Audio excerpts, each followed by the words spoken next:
প্রধান জেনারেল ওয়াকারুজ্জামানের বক্তব্যটি এখন সামাজিক মাধ্যমের যে ভাইরালের ট্র্যাক রেকর্ড রয়েছে সেই সকল ট্র্যাক রেকর্ড ইতিমধ্যে ভঙ্গ করে ফেলেছে। তার বক্তব্য ভাইরাল হওয়ার পেছনে অনেকগুলো কারণ রয়েছে। এই সময়টিতে বিডিআর এর হত্যাকাণ্ড নিয়ে একটা তদন্ত চলছে এবং তদন্ত কমিটির যিনি প্রধান জনাব ফজলুর রহমান তার ভারত বিরোধিতা এবং তিনি বলা হয়ে থাকে যে ইসলামী মাইন্ডেড একজন জাদ্রেল জেনারেল। জামাতের সঙ্গে তার সম্পর্ক আছে কিনা জানি না, তবে ইসলাম নিয়ে তার যথেষ্ট পড়াশোনা আছে। কেউ কেউ বলেন তিনি মাদ্রাসায় পড়াশোনা করেছেন, কিন্তু আপাদমস্তক একজন দক্ষ, জেদি, অভিজ্ঞ এবং সফল একজন জেনারেল। তো তিনি খুব দৃঢ়তার সাথে এই বিডিআর হত্যাকাণ্ড নিয়ে তিনি যে তদন্ত করছেন এবং সেই তদন্ত কর্মকাণ্ড চালাতে গিয়ে তিনি পদে পদে বাধা এবং বিপত্তির সম্মুখীন হচ্ছেন, এগুলো নিয়ে নানা কানাঘুষা শোনা যাচ্ছে। যদিও তিনি সংবাদ সম্মেলন করে দৃঢ়তার সাথে বলার চেষ্টা করছেন যে তিনি যথানিয়মে কাজ করছেন এবং যথাসময়ে এই তদন্ত প্রতিবেদন তিনি জমা দেবেন। এখন এই যে তদন্ত কর্ম চলাকালীন সময়টিতে ফেব্রুয়ারি মাসের 25 তারিখে যখন এই বিডিআর পিলখানা হত্যাকাণ্ডের যে দিবসটি এটি নানাভাবে উদযাপিত হয়েছে ঢাকা শহরে, তো সেনাবাহিনীর প্রাক্তন যারা কর্মকর্তা তাদের একটা সমিতি রয়েছে, ক্লাব রয়েছে রাওয়া, সেখানে একটি অনুষ্ঠান হচ্ছিল এবং সেই অনুষ্ঠানে গিয়ে জেনারেল ওয়াকারুজ্জামান যে বক্তব্য দেন সেই বক্তব্যে অনেকগুলো বিষয় চলে এসেছে। তো প্রায় সবগুলি হট আইটেম এবং সেখানে তিনি এই বিডিআর এর যে পিলখানা হত্যাকাণ্ড তার সঙ্গে তদন্ত কমিটি এবং এই হত্যাকাণ্ড এবং তদন্ত কমিটি নিয়ে যে সকল ভাই মার্কেটে প্রচলিত আছে যা কিনা মানুষকে বিক্ষুব্ধ করছে, কনফিউজ করছে, বিভ্রান্ত করছে এবং সেনাবাহিনীর মধ্যে যে ইউনিটি সেই ইউনিটি নষ্ট করছে এবং বিজিবি এখন যারা আছে তো তাদের কর্মকাণ্ডে রীতিমতো স্থবির হয়ে পড়েছে। এই বিভিন্ন রকম এই বিডিআর এর ঘটনা নিয়ে কিভাবে স্থবির হয়ে পড়েছে জাস্ট একটা উদাহরণ দিই।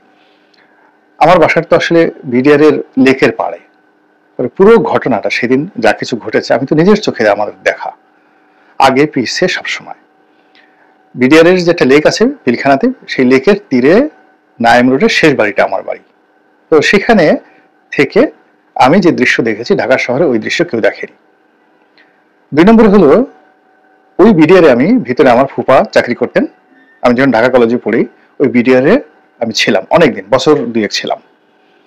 তো বছর 2 মতো আমি যখন বিডিআর ছিলাম ওই সময়টাতে বিডিআর এর প্রতিটি ইঞ্চি জায়গা আমার চোখে ভাসছে। ওখানে কয়টা ব্যারাক আছে, অফিসার্সরা কোথায় থাকেন, ডিজি সাহেব কোথায় থাকেন, প্রত্যেকটা জিনিস আমার চোখের সামনে ভাসছে। ওখানে সুইমিং পুল কোথায়, বাগান কোথায়, অডিটোরিয়াম কোথায়, সবকিছু, গেট কয়টা আছে, কোন গেট দিয়ে কিভাবে বের হওয়া যায়, সব জিনিসগুলো আমার চোখের উপর ভাসছে যেহেতু আমি ভিতরে সেখানে ছিলাম। 3 নম্বর হলো 25 তারিখে একেবারে সকাল 10টা থেকে আমি যমুনাতে ছিলাম, 10টা থেকে একেবারে বিকেল 4টা পর্যন্ত। এই সময়টিতে শেখ হাসিনার সেই বাসভবনে, সরকারি বাসভবনে, তিনি তখন নতুন প্রধানমন্ত্রী হলেন, কি কি হয়েছে সেটা আমার দেখার সুযোগ হয়েছে। কাজেই এখন অনেক কথা বলছেন, অনেক কথা বলছেন যে কথার সঙ্গে কোনো বাস্তবতার মিল নেই। এমনকি তদন্ত কমিটি যাদের সাক্ষাৎকার দিচ্ছেন তারা আংশিকভাবে দেখেছেন অনেক কিছু। কিন্তু এই যে আমি যেটা বললাম যে আমি ভিতরের ঘটনা দেখেছি, ওই ঘটনা টেলিভিশনে দেখেছি, বাসার সামনে দাঁড়িয়ে দেখেছি, ওখানকার আর্তচিৎকার শুনেছি, তারপর ক্ষমতার যে কেন্দ্র একেবারে প্রধানমন্ত্রীর বাসভবনে পুরো সকাল 10টা থেকে 2টা পর্যন্ত ছিলাম এবং ওই দিন 3 বাহিনীর প্রধানের সঙ্গে আমার প্রায় ঘন্টাখানিক পাশাপাশি বসে কথা বলার সুযোগ হয়েছিল, জেনারেল মইনুল আহমেদ সহ নৌবাহিনী প্রধান, সেনাপ্রধান। তো সেই দিক থেকে এই কথা সত্য, ওখানে যত গুলাগুলি বিডিআর সদস্যরাই করেছেন। এখন বলা হয় যে বাইরে থেকে লোক ভাড়া করে এসেছে, ট্রাক দিয়ে ঢুকেছে, ওইটা ঢুকেছে, তারাই ওইটা মেরেছে। তাহলে অস্ত্রাগার লুট করে যারা অস্ত্র হাতে নিয়ে গোলাগুলি করেছে তারা কি আঙ্গুল চুষেছেন? এগুলো বললে হবে? সেই কথাটাই সেনাবাহিনী প্রধান বলেছেন। এখন বলার চেষ্টা করছে যে যারা জেলখানাতে গেছেন, শাস্তি পেয়েছে, তাদেরকে ফেরত দিতে হবে, তারপর তাদের চাকরি ফেরত দিতে হবে, তাদেরকে মাফ করতে হবে, ইত্যাদি ইত্যাদি অনেক কিছু, এবং তাদেরকে চাকরিতে পুনর্বহাল করতে হবে। এই পরিবেশ পরিস্থিতির কারণে পুরো বিজেপি স্থবির অবস্থায় আছে এবং এটা নিয়ে সেনাবাহিনীর মধ্যে নানা রকম বিভক্তি তৈরি হচ্ছে এবং সেই কারণে এই যে জেনারেল ওয়াকারুজ্জামানের যে বক্তব্য, সেই বক্তব্য পয়েন্টিক, তারপরে শেষে প্রাসঙ্গিক তারপর ইম্পর্ট্যান্ট, গুরুত্বপূর্ণ এবং দিক নির্দেশনামূলক অ্যাজ এ লিডারশিপ স্পিচ, এই কারণে এটা ভাইরাল হয়েছে। তিনি এখানে স্পষ্টতই কতগুলো শব্দ ব্যবহার করেছেন, সেই শব্দগুলো নিয়ে আলোচনা করব।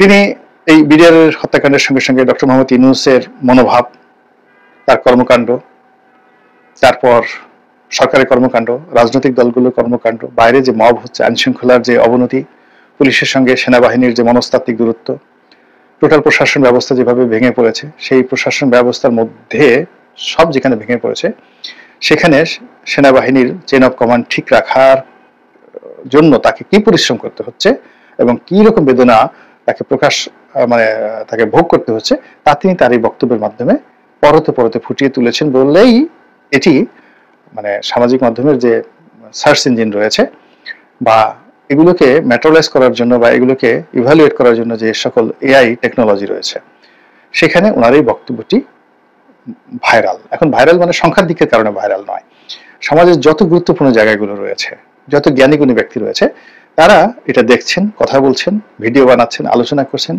মূল্যায়ন করছেন, সব মিলিয়ে অ্যাজ এ হোল গত 8-10 বছরে কারো বক্তব্য নিয়ে এইরকম যাকে বলা হয় হই হই রই রই কাণ্ড, তোলপাড়, লঙ্কা কাণ্ড, তারপরে এরকম ভাইরাল এরকম অবস্থা তৈরি হয়নি। তো যেহেতু এটা ভাইরাল হয়ে পড়েছে, অবশ্যই তিনি এই কথাগুলো বলার জন্য তিনি প্রস্তুতি নিয়ে এসেছিলেন এবং তিনি মুখস্থ করে এসেছিলেন কোথায় কোন কথা বলতে হবে, এটা অটোমেটিক এই কথাগুলো হয়নি। এবং এই কথাগুলো বলার জন্য তিনি অনেক দিন ধরে সুযোগ খুঁজছিলেন। তারপরে এই কথাগুলো বলার জন্য তার শরীর মন অনেক দিন ধরে উথাল পাথাল করছিল এবং তার প্রেক্ষিতে তিনি হঠাৎ করে এই কথাগুলো বললেন। আর এই কথার ফলাফল কি সেটির ভাব সম্প্রসারণ সংক্ষেপে করে আজকের বক্তব্য শেষ করব। আমরা সাধারণত যখন বলি আরে হয়েছে হয়েছে অনেক কিছু হয়ে গেছে, দেখছি দেখছি, এটিকে ইংরেজিতে প্রকাশ করার জন্য আমরা বলি এনাফ ইজ এনাফ। তো এনাফ ইজ এনাফ, যথেষ্ট হয়েছে, যথেষ্ট হয়েছে, আর দরকার নেই। তো এটার এক ধরনের অর্থ, কিন্তু যখন সেনাপ্রধান বলেন এনাফ, এনাফ ইজ বলেননি, এনাফ ইজ এনাফ, এনাফ এবং কোনো ডটও দেননি, দুইবার বলেছেন যথেষ্ট, যথেষ্ট। এর অর্থ তিনি বাক্য শেষ করেননি, ইনফিনিট টেন্স, ইনফিনিট এটিকে বলা হয় সেন্টেন্স। এবং তার বাক্যের যে পরবর্তী, আপনি যদি বলতেন এনাফ ইজ এনাফ, ওখানে কিন্তু শেষ হয়ে যেত বাক্যটি। আর যখন বললেন এনাফ, এনাফ, এরপরে কিছু একটা বলবেন, ওখানেই বাক্য শেষ হয়ে গেল। এর পরবর্তী বাক্যটা কি, এটি নিয়ে আলোচনা হচ্ছে। যথেষ্ট হয়েছে, যথেষ্ট হয়েছে, এরপর এরপর এরপর কি, এই এরপর কি, এটা নিয়ে কিন্তু আলোচনা হচ্ছে। এরপর উনি কি করবেন? উনি কি ভয় দেখাচ্ছেন সামরিক শাসন হবে, ইলেকশন হবে, তিনি কি আওয়ামী লীগের পক্ষে দালালি করছেন? নানা রকম ভাইব, নানা রকম আলাপ আলোচনা হচ্ছে, কিন্তু ঘটনা যাই হোক না কেন সবকিছু কিন্তু তার পক্ষে যাচ্ছে। এই যে তাকে নিয়ে আমরা আলোচনা করছি, সবকিছুর ঊর্ধ্বে তার গুরুত্ব আমরা দিচ্ছি। এরপর তিনি যেটি বলেছেন বিডিআরের পিলখানা হত্যাকাণ্ড সম্পর্কে, যেখানে ওই তদন্ত কমিশনের chairman major general Fazlur Rahman সাহেব ছিলেন, তিনি বলেছেন আমি যে বিষয়টি বলছি এখানে কোনো বাট নেই, অর্থাৎ কিন্তু নেই এবং যদি নেই, অর্থাৎ যদি এবং কিন্তু নেই। সেটি হলো এই হত্যাকাণ্ড যারা ঘটিয়েছে তারা তৎকালীন বিডিআরের সদস্য, এখানে কোনো যদিও নেই কিন্তু নেই। ইফ এবং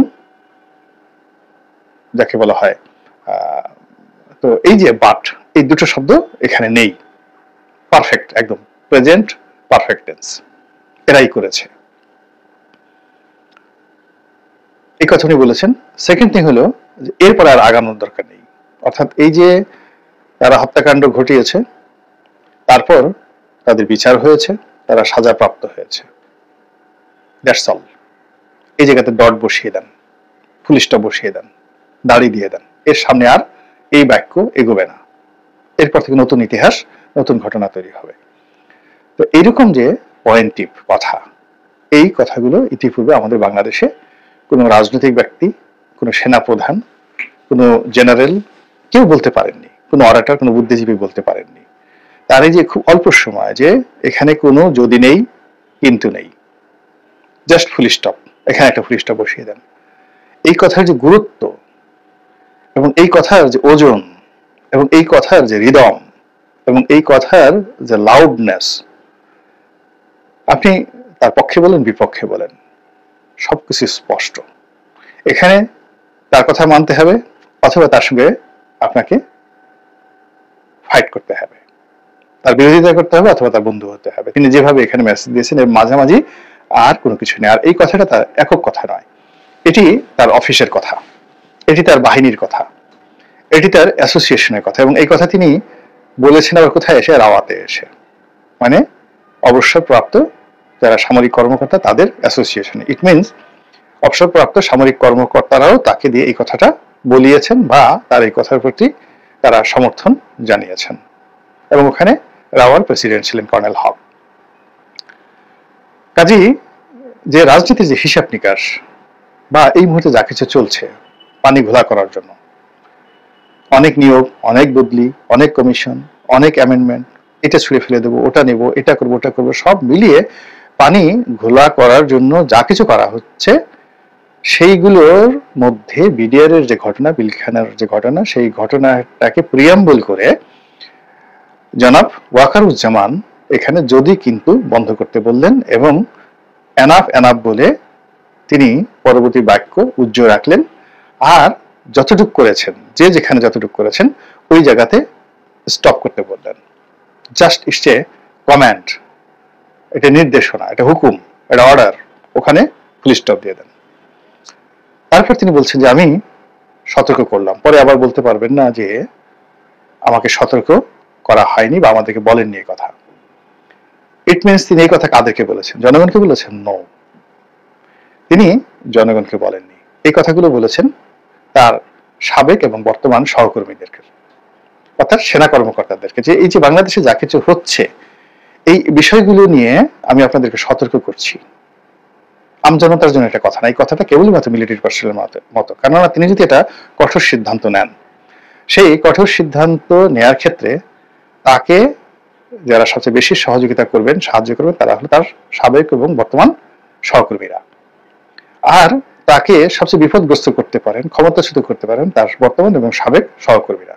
তো কাজেই তাদের সঙ্গে যেন তার কোনো ভুল বোঝাবুঝি না হয়, এই জন্য তিনি কথার টোন অনেকটা ফ্রেন্ডলি স্টেজ, এখানে 4-5টা জায়গাতে তিনি কথা বলেছেন। কখনো কমান্ডিং হয়েছে, কখনো ফ্রেন্ডলি, কখনো আশা দিয়ে খেয়েছেন, আবার কখনো নেতার মতো তিনি কথা বলেছেন, যে সে লিডারের মতো কথা বলেছেন, আবার কখনো যাকে বলা হয় আরো অনেক কিছু, সেই অভিব্যক্তি নিয়ে তিনি কথাগুলো বলেছেন। তো সেই কথা বলতে গিয়ে তিনি বলেছেন যে আপনারা সতর্ক হন, বি কেয়ারফুল। আর আমি যদি এই কথাগুলো আপনাকে না বলি, সতর্ক না করতাম, একদিন আপনারা বলবেন যে আপনারা সতর্ক করেননি, আপনি আমাদেরকে কোনো কিছু না বলে, সতর্ক না করে হঠাৎ করে এত বড় একটা সিদ্ধান্ত নিলেন কি করে। ওই জায়গাটি তিনি বন্ধ করে দিলেন। তারপর সিভিল সোসাইটিতে তাকে নিয়ে যে আলাপ আলোচনা হচ্ছে সেটা হলো তিনি ডক্টর মোহাম্মদ ইউনূস সাহেবের সঙ্গে যে দেখা সাক্ষাৎ করেছেন, তিনি সেখানে বলেছেন যে ডক্টর ইউনূসের সঙ্গে বা ডক্টর ইউনূসের সঙ্গে আমার কথা হয়েছে। লোকজনের বক্তব্য, তিনি তো আন্ডার ডক্টর মোহাম্মদ ইউনূস, তিনি তো প্রতিরক্ষা মন্ত্রণালয়ের দায়িত্বে নিযুক্ত উপদেষ্টা, মানে প্রধানমন্ত্রীর দায়িত্ব প্রাপ্ত ব্যক্তি। আর ব্যক্তিত্ব দিক থেকে, বয়সের দিক থেকে তিনি প্রধানমন্ত্রী, সাবেক প্রধানমন্ত্রী শেখ হাসিনার চাইতেও অনেক অনেক সিনিয়র এবং আন্তর্জাতিকভাবে ফেমাস। যেখানে শেখ হাসিনাকে তিনি মাননীয় প্রধানমন্ত্রী বা মাননীয় শেখ হাসিনা এইভাবে বলেন, তো সেখানে তিনি ডক্টর মোহাম্মদ ইউনূসকে নিয়ে কেবলই মাত্র কোনো বিশেষণ যোগ না করে কেবলমাত্র ইউনূস শব্দ বা ডক্টর ইউনূস বলেছেন, এটি নিয়ে সবাই বিতর্ক করার চেষ্টা করেছে। এর মধ্যেও কিন্তু খেলতামশা আছে। খেলতামশা আছে, আপনি লক্ষ্য করবেন যে সম্মান পেতে হলে সমান দিতে হবে।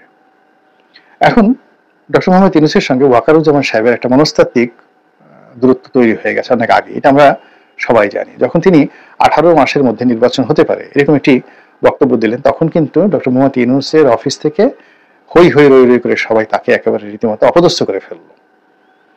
দ্বিতীয়ত ডক্টর মোহাম্মদ ইউনূসও তিনি যে কথাগুলো বললেন, ঘুরালেন, পেঁচালেন, বক্তব্য দিলেন, তাতে করে রীতিমতো মিস্টার ওয়াকারুজ্জামান একটা বিব্রতকর অবস্থার মধ্যে পড়লেন। ফলে এর পরবর্তীতে দেখা গেল যে তিনি তার সঙ্গে দেখা করেছেন এই ঘটনার পরে, অর্থাৎ এই যে ওয়াকারুজ্জামান সাহেব যে কথাটা বলেছেন সেই কথা নিয়ে ডক্টর মোহাম্মদ ইউনূস বিতর্ক করার পর তিনি যেই কবেরই দেখা করেছেন তাদের মধ্যে ঠিক সেই আগের সেই সুসম্পর্কটি দেখা যায়নি, সেই সম্পর্কটি দেখা যায়নি।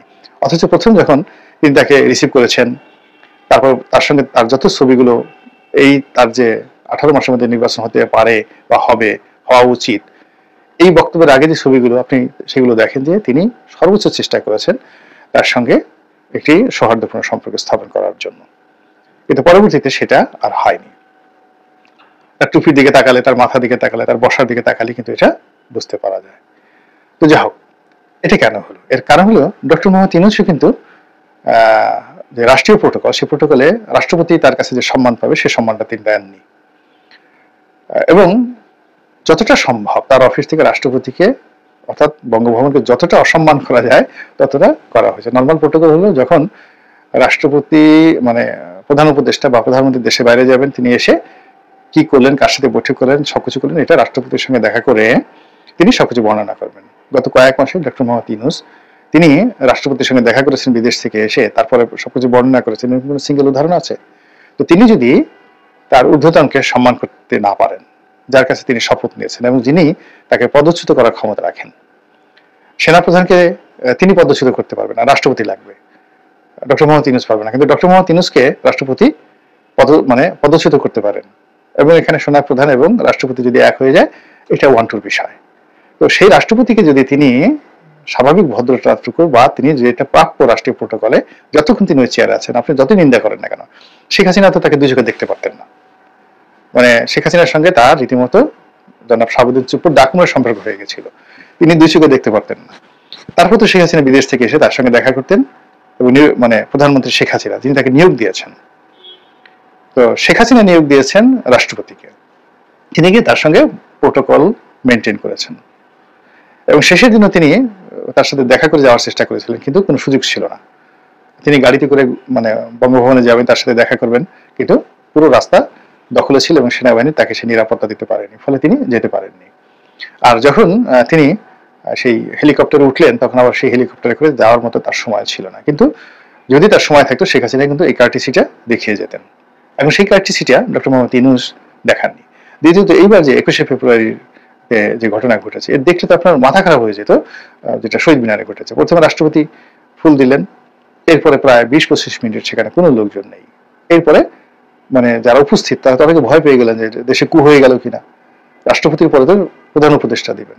মূল ব্যাপার হলো রাষ্ট্রপতি ফুল দিয়েছেন, তারপর তিনি ওই এলাকা ত্যাগ করেছেন, এরপর ডক্টর মোহাম্মদ ইউনূস সেখানে ঢুকেছেন। আচ্ছা, চুপ্পু সাহেবের সাথে তার তো কোনো মানে শত্রুতা নেই, চুপ্পু সাহেবের সাথে তার কোনো ব্যক্তিগত লেনা দেনা নেই, চুপ্পু সাহেব তার কোনো ক্ষতি করেননি, তার বিরুদ্ধে তিনি যা বলেছেন তাই তো করেছেন, কিন্তু তাকে তিনি কেন এই অপমান করলেন? দ্বিতীয়ত যখন ডক্টর মোহাম্মদ ইউনূস সেখানে ফুল দিতে গেলেন, আগে রাষ্ট্রপতির যে ফুল দেওয়া ছিল সেই ফুল টুল সব সরাই ফেলা হয়েছে, সেখান থেকে ছুঁড়ে ফেলে দেওয়া হয়েছে সেই ফুল। 21শে ফেব্রুয়ারি ওখানে যারা উপস্থিত ছিলেন তারাই আমাকে বলেছেন। তা আপনি যদি একজনকে সম্মান না করেন, সঙ্গতি করেন, আপনাকে কেউ সম্মান করবে না। তো এই যে একটা অসম্মানের যে জায়গাটা, এই জায়গাটা মানে আস্তে আস্তে উপর থেকে নিচের দিকে কিন্তু ক্রমশ যাচ্ছে।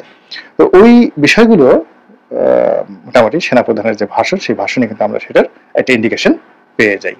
তবে যাই হোক না কেন, এই প্রথমবারের মতো জেনারেল ওয়াকারুজ্জামান যে ভাষণটি দিয়েছেন, বক্তব্যটি দিয়েছেন, এই বক্তব্যকে কেন্দ্র করে যা কিছুই হচ্ছে, যত কথাবার্তা হচ্ছে, সবই সেনাবাহিনীর পক্ষে যাচ্ছে, সবই তার পক্ষে যাচ্ছে।